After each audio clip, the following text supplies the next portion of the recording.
Hello, I'm Ben Wattenberg. The Christian right has become a powerful force in the Republican Party, sparking a debate over religion and politics.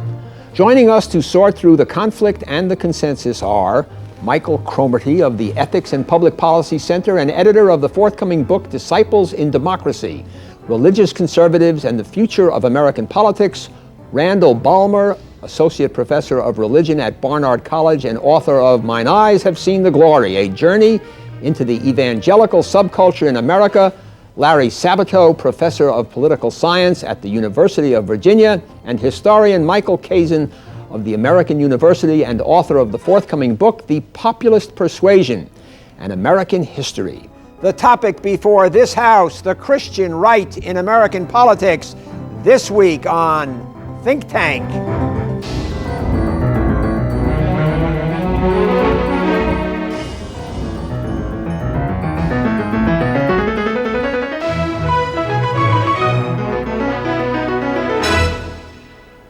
America was founded by religious refugees. In our history, religious faith inspired political and social movements like the anti-slavery crusade in the 1850s, the fight for a constitutional amendment to outlaw alcohol, and a large number of anti-war protests. 30 years ago, the Reverend Martin Luther King forthrightly declared that it was his faith that impelled him to fight for civil rights. His sermons mobilized millions in the struggle over voting rights for Black Americans. Despite this long history, many Americans have always believed that politics should be kept out of the pews and religion out of the voting booths. Now a movement of Christian conservatives seem to be gaining political clout, especially within the Republican Party. Figures like religious broadcaster Pat Robertson, Virginia senatorial candidate Oliver North, and columnist and former presidential candidate Pat Buchanan have all rallied support from the so-called religious right.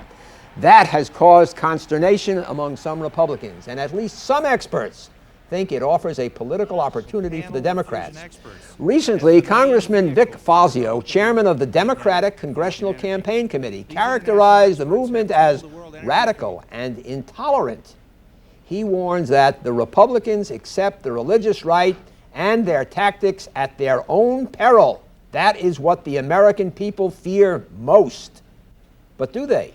Polls show that Americans are one of the most religious peoples in the world, and with the exception of a strong anti-abortion stance, the bulk of the religious right's political agenda is often quite close to traditional conservatism. Gentlemen, let me begin this discussion, if I might, trying to elicit some information, perhaps starting with you, Michael Cromartie. Who are these people? These people, we see them in the headlines. It says religious right, Christian right. Who are we talking about? We're talking about conservative Protestants who are sometimes called fundamentalists. They're sometimes called evangelicals. There's differences between evangelicals and fundamentalists. There are also charismatic conservative Christians, all a part of the Protestant wing. However, Ben, it's becoming more and more the case that conservative Catholics are now being identified with the religious right, and even conservative Jews. As you mentioned just in your opening there, traditional conservatism is an umbrella that a lot of these people have become a part of. So it's not just evangelicals and fundamentalists, although the large body of them are these people. Randall Balmer, what would you add to that description of Michael's? I think it's important to note that this is part of a long strain in American history. Far too often the religious right is characterized as something that kind of descended out of outer space in the late 1970s. Evangelicals really throughout most of the 19th century established the social and political agenda for this country. And it was only in the late 70s or mid-70s when they began to reclaim their place in American public discourse. I would also say that these are people who feel displaced in one way or another. They feel as though the surrounding culture is overwhelming to them. They feel as though their values are no longer central to the culture in the way that they were maybe 50 or 30 years ago. And this is, I think, what energizes them as well. Michael Kazin, you're a historian. I mean, it's interesting. You all come, I think, from probably different spots on the political spectrum, but the picture we're beginning to get is, at least we can agree on some history, so please. I think it's important to note that in this long history of evangelical politics, if you will, in the 19th century, especially in the late 19th century, the political location of a lot of these people was really more on the left than on the right. the People's Party, the Populists, the original Populists, really, who had a pretty far-reaching economic program, wanted to nationalize the railroads and other, quote, socialist kinds of programs, were mostly very strongly believing Christians. And most of them were in favor of the prohibition of alcohol as well. And so moral politics with a religious basis has not always been located on the right by any means. Professor Larry Sabato of the University of Virginia, and I stress Virginia because you have got a Lollapalooza of a Senate race this time with Oliver North, allegedly, and I underscore allegedly, a candidate of the religious right challenging incumbent Senator Charles Robb and a series of other people in a great political race from a journalistic point of view. What do you make of this religious right movement? How did it play out in Virginia? How does it add into what your colleagues have talked about? Well, taking Virginia first, you're right, the religious right is playing a major role. I don't think Oliver North could have been nominated without the Christian Coalition. He had a pretty closely contested convention race. He won with only 55%, and I think the Christian Coalition definitely made the margin of difference there. But let me add to this, Ben, something that Randall just said, and that's simply this, that it's true that evangelicals have been involved in politics, and most historians locate their leaving the political arena with the Scopes trial in 1925, where they were absolutely embarrassed. Refresh for us the Scopes trial. Well, the Scopes trial was a debate about teaching creationism in Tennessee schools in 1925, and H.L. Mencken's journalistic writings and critiques of them had quite a big effect on the country in his descriptions of them. A lot of fundamentalists and evangelicals became apolitical during that time, and the loss of the Protestant consensus in this culture caused a lot of them to go underground, but their churches grew. And it wasn't until, as we mentioned, until the 70s that many of them became re-involved in the public debate, and that was in response to, I might say, the successes of liberal culture in this society. I mean, the Supreme Court decisions and give us a rundown of what would bug the religious right. Well, the Roe versus Wade decision in '73, but even the 1962 and '63 decisions on school prayer and Bible reading in the schools, those two court cases kind of woke these people up to certain things that are happening that we're not pleased with. And then some IRS decisions related to private schools and how they ought to be run caused them to become very agitated and concerned. And running today right down to the advent of gay politics in our society. I think the issue with homosexual politics and the denial of civil rights, or what the religious right characterizes as special rights to gays and lesbians, is in some ways a special case, in that I think we are in a time of very deep cultural transition right now. The most important thing that's happened in the last few years is that we as Americans have been robbed of our most durable enemy, the Soviet Union. With the collapse of the Soviet Empire, I think we have been casting about to redefine ourselves, and we define ourselves as a people as against an enemy. We always had that enemy. For 3/4 of a century, we had the Soviet Union as an enemy. Now that's gone, and we've been casting about as a culture for a new enemy. And I think now we're looking to gays and lesbians right here among us as the new enemy. And I think for the religious right, this has become an enormously potent kind of defining issue for them. I think historically, too, the rise of the Christian right has to be connected. Of course, this didn't begin 3 or 4 years ago. It began in the late 60s, early 70s, as you mentioned. But it has to be connected to a sort of overwhelming fear of America's decline, not just economically, in contrast to the Japanese and Germans, in competition with them, and other economic powers and Southeast Asians, but also sort of moral decline and cultural decline. I think that's one of the reasons why Christian right arguments have caught on with people who would not originally be in favor of them. For instance, some conservative Jews, Orthodox Jews, who historically feared evangelical Christians as anti-Semites, which some of them were.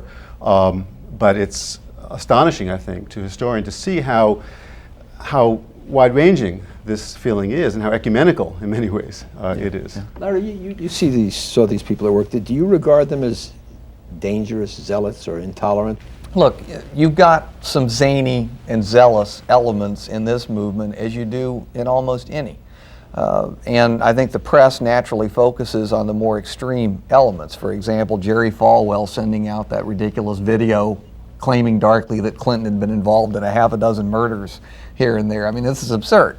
But the people that I know in the Christian right movement and allies, as you mentioned, for example, traditional Catholics opposed to abortion, they're serious people who are seriously concerned about what they see as the trends in society, the social trends, the moral trends, the disintegration of the traditional family.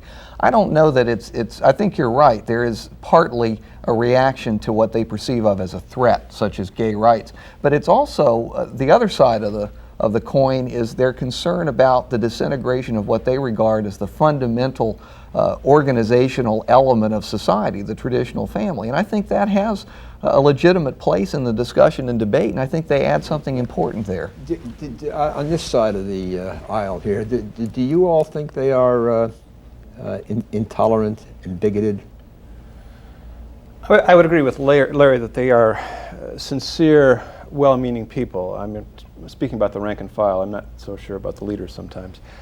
That is, people who really do feel displaced. They do feel that the culture is in trouble. And as Larry says, the family is in trouble in this culture. There's no question about that. And they're building on those kinds of fears. I'm not sure I'm prepared to dismiss the threat of the religious right. According to some figures that I've come across recently, of the nation's 16,000 school boards, over 2,200 now have been captured, and majorities have been captured by fundamentalist religious right. Ben, I wanted to add that last week I had a journalist in my office who said to me, among his many questions, do you think these people are apocalyptic?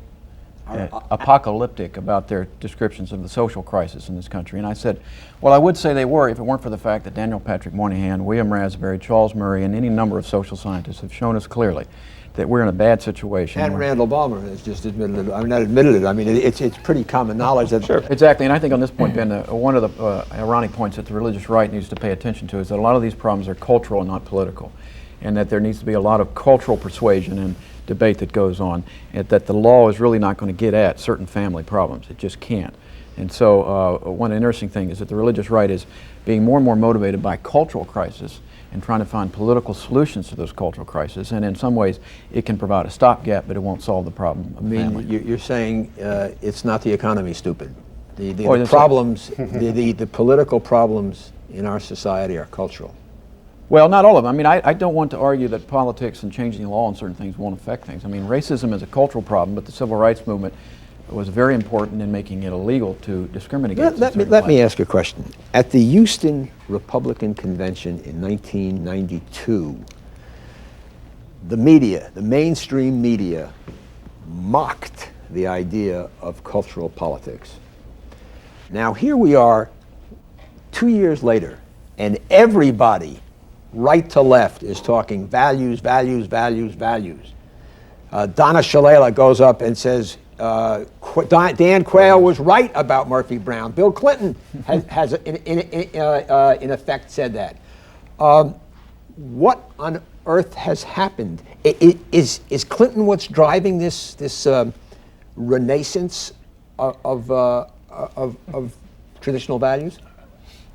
I don't know that I go that far, but I think Bill Clinton is, to my mind, the first American president who takes seriously the fact that we are a pluralistic culture. At the same time, he recognizes that there needs to be a conversation about values and morality. A lot of people find that ironic, thinking that Clinton himself is not doesn't quite pass muster on those points. But what I find fascinating about Clinton and his presidency is that he seems to be groping toward a language for talking about these sorts of things that is not strictly or exclusively a Judeo-Christian language, that somehow reaches beyond that. It's very difficult, and you see him groping toward it. I think the State of the Union address was a good example of that, where he's trying to find this vocabulary where we can talk about values without kind of hunkering back to this Judeo-Christian tradition, which is, let's face it, it is exclusionary. It is not, doesn't represent everyone in America. It doesn't take into account the pluralistic culture. I mean, you're right. That's a good thing for any president to do. But I think you'd admit, as you just suggested, that Clinton is in a very difficult position in trying to do that. In fact, I would say that one reason why social conservatism has found its voice in the first 2 years of the Clinton administration is because of Bill Clinton's character problems, the unresolved character problems from the 1992 campaign. And we've learned a lot more about them, and I hate to tell you, but we're going to be learning a lot more about them still between now and the 1996 campaign. In fact, if he hadn't talked so much about values, I think he'd be in a better shape in that sense, because he's seen it as a hypocrite. Brings up the wrong subjects.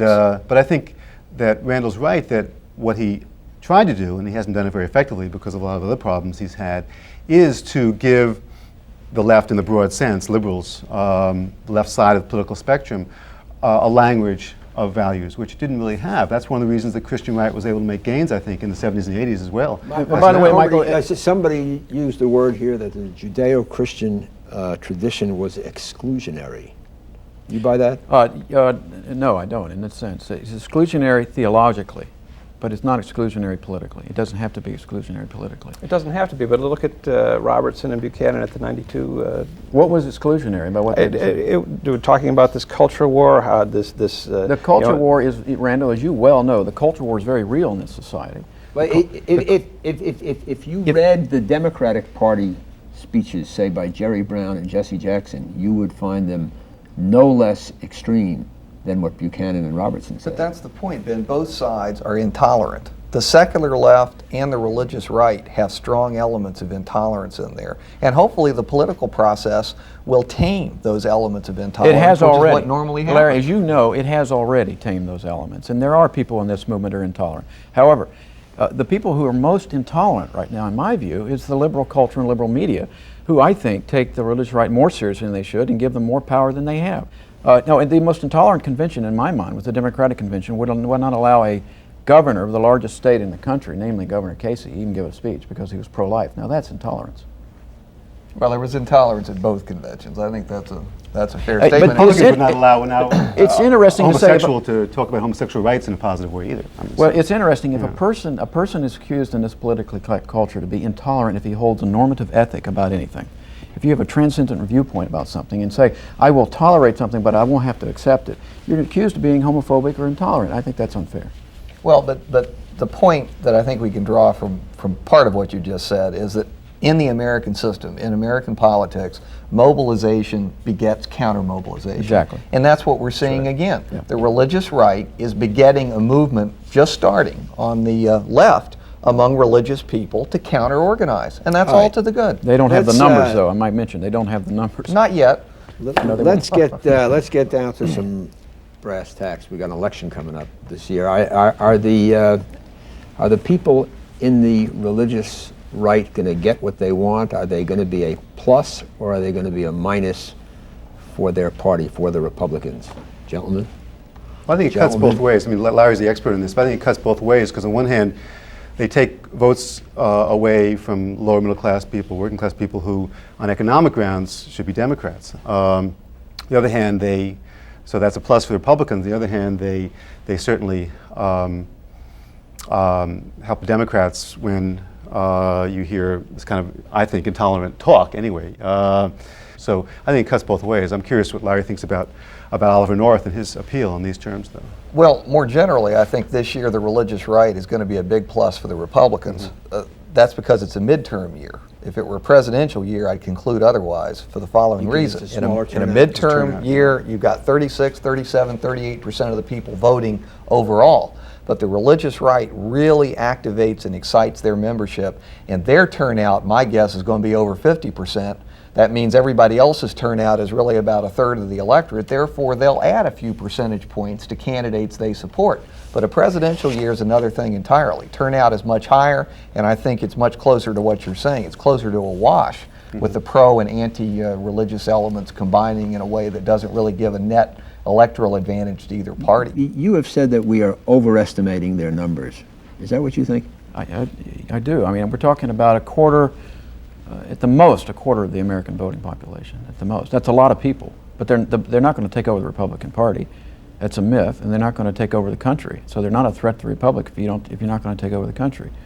But they are, as Larry said, more active, more vigorous. These are the Fine. people who are sending out letters, making phone calls, knocking on doors, whereas the more traditional Republican, I think the real fissures are going to be within the Republican Party over this. But well, I mean, but shouldn't we all believe, in theory, that people, whether they are religious or not, should be active in politics? Absolutely. You just, but In Randall, that you sense- seem to imply there was something wrong with them doing No, that. absolutely not. No, Okay, I'm just. okay. I don't think their influence has been overestimated. I think it's been underestimated for precisely those reasons. The question, I think, is whether the Republican Party can do without the Christian right. I mean, in many ways, the Christian right holds a position in the Republican Party the way labor unions used to hold in the Democratic Party long ago.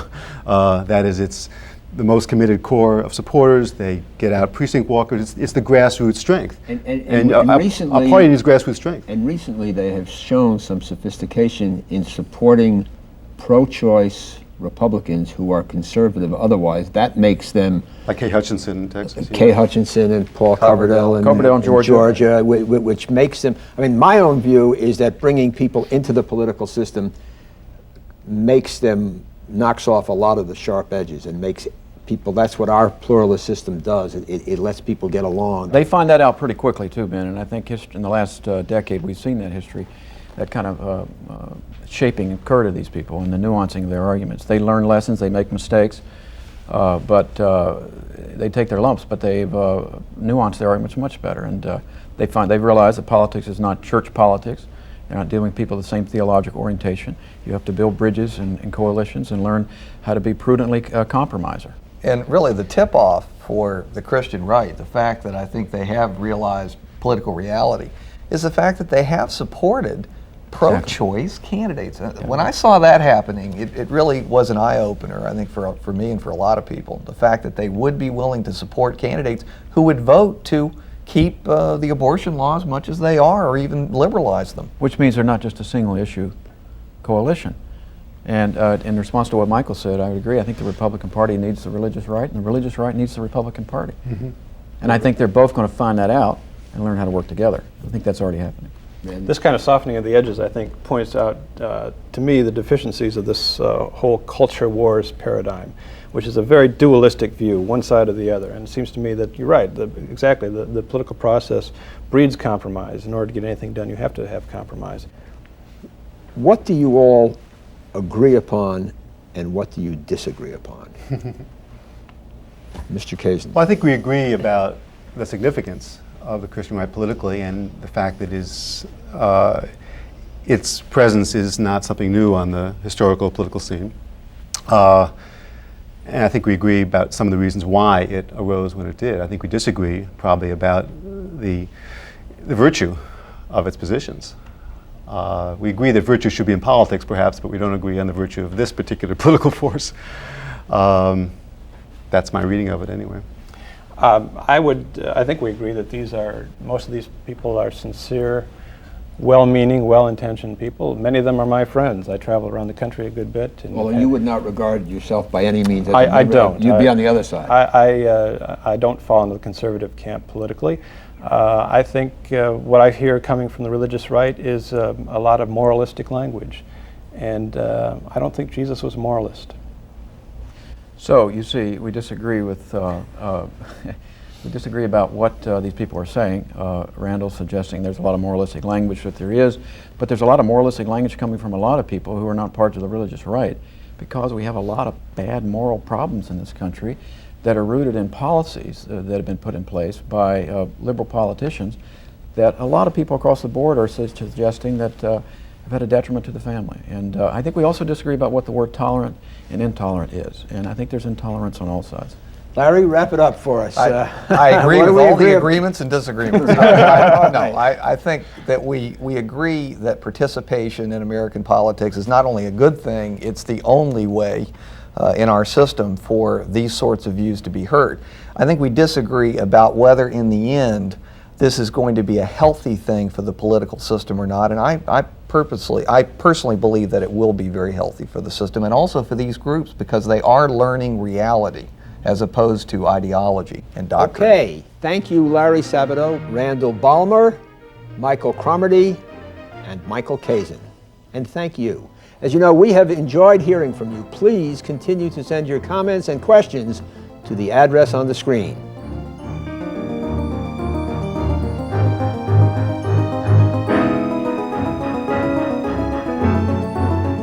For Think Tank, I'm Ben Wattenberg.